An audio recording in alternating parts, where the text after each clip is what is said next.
বন্ধুরা চলে এসেছি মাসিদের বাড়িতে। তো মাসির বাড়ি এসে সবজি নিতে এসেছি, লাউ শাক। মাসি ওদিকে শাক কাটছে আর এইদিকে আমি দাঁড়িয়ে আছি, পুরো লাউ শাক ভর্তি। তারা পড়ছি পরে, এখন চালের উপরে আছে, ছাদের উপরে।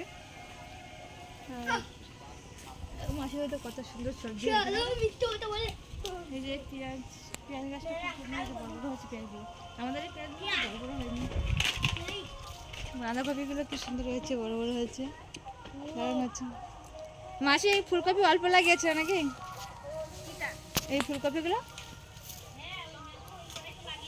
তোমাদের মাটিটা ভালো, খুব ভালোই হয়েছে। গাজর গাছগুলো ভালো হয়েছে।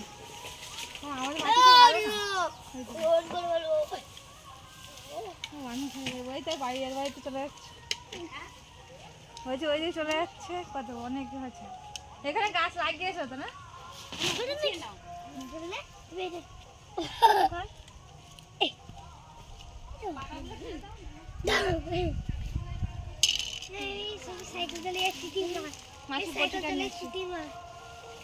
লাল শাক মাসি কেটে দিল, এখন ছোট ছোট কেটে নিচ্ছি, ও ভাত দিয়ে চলে যাবে না।